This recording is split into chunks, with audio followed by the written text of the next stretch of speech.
Hürmetli vatandaşlık şehirlerimizde başlayımız, davamlaştırımız. Bugün Tisdağı 2019 yıl 7. ayının 20. günü hafta şembe.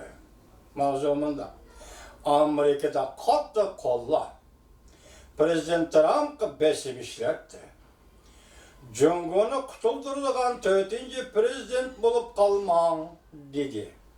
Mavzula haber 7. ayının 19. günü eski torbiyeti ilan kılındı haber. Bundan başladı.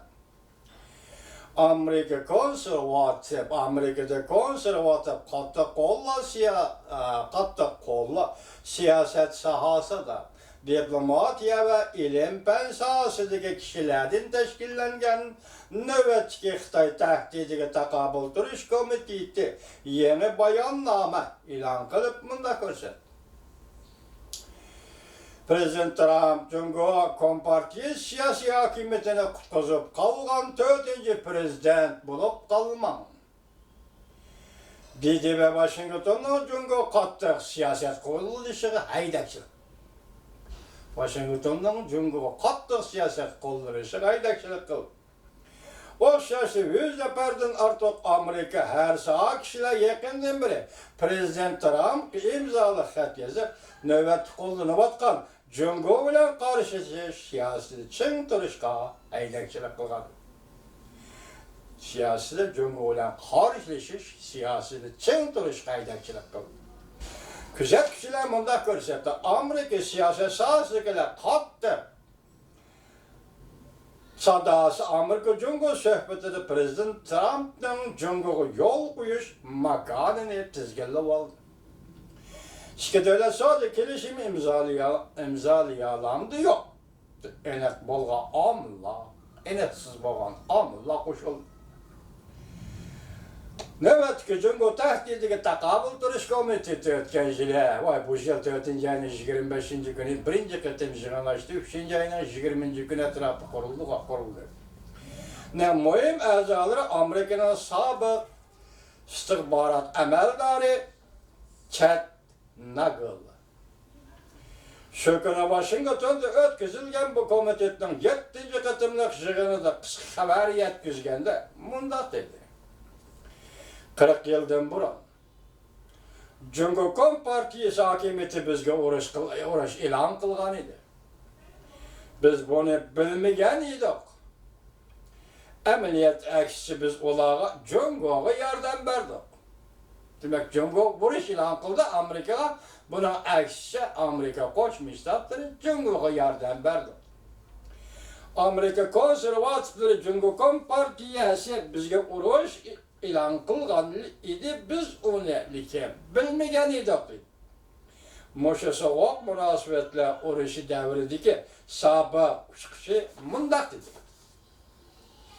Mosha degan shu o'yla vaqtdagi sovuq munosabatlar davrida harbiy uchiqchi mundaq dedi. Amerika tarixida 3 nafar prezident Cumhuriyetning g'arb lageriga kirishiga yordam bergan. Chad lager esa harbiy odamlik.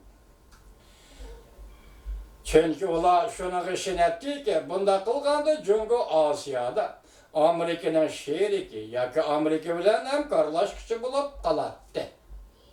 Ashlarning nazarida shunday edi tarix, shunday qaraganday. Nixon Cumhuriyet Kompartiyasini qutqazgan birinchi prezident edi. Bu prezident 1972-yili Cumhuriyet siyasi hakimiyeti e'tirof qilib, Cumhuriyet diplomatiya sohasidagi yetimlikdan qutqazdi. İkinci Amerika'da prezident H. Walker Bush, Tiananmen vakasından keyin yuqori darajalik maxfiy vakillar o'migini Beijingga avatib, Cumhuriyet tasalli berib, biz Amerika sizlardan qochmaymiz, sizlarni tashlamaymiz dedi. O'tgan yili H. Walker Bush vafot bo'lganda Beijing bu marhum prezidentni Cumhuriyetning qadinasi do'sti dedi. Şimdi qatam Cumhuriyet Kompartiyasiga yordam qilib Dunyo sog'liq tashkilotiga elib kirgan prezident Clinton. Nagel yana Chad Nagel mundaq ko'rsatdi. 2018 yılı yetib kelganda Prezident Trump ve onun maslahatçilari Jungo yasavatkan 5. avlod internet texnikasining Amerika'nın bexatarligiga ve iqtisodiy bevosita tahdid elib kelganligini tunib yetdi. Huawei meselesi meselenin beşiydi. Lekin Huawei'ga zarbe berish meselesi de Prezident Trump'ның yaqindan beriki meydanida az tola yumshash barlıqqa keldi. Bunun içinde ötken ayda Yaponiyada ötküzülgen 20 devlet yığında Prezident Trump, Jungo'nun reisi Xi Jinping bilen görüşkenden keyin Amerika şirketlerinden Huawei şirketi üstünler setip vermezliği doğrusundaki çekdaş buyruğunu boşalttırdı. Devlet bir xatarlığı ciddi mesele keltirip çıkarmaydıgan ahval aslında Amerika şirketleri Huawei şirketiga mahsulat setip berisi boladı dedi. Nagel mundaq dedi. Bazı Amerika şirketleri ve siyaset sahasındaki emeldarlarımız Jungo ile kelişim imzalagalı olmaydı. Deyişi de ula bir nesini düşünmeydi ki Jungo Kompartiyası delhazır bizge Amerika'ya karşı vuruş ilan kıldı.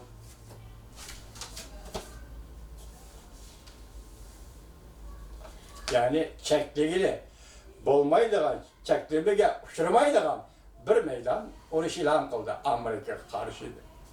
Devamını anlayış hürmet vatandaş.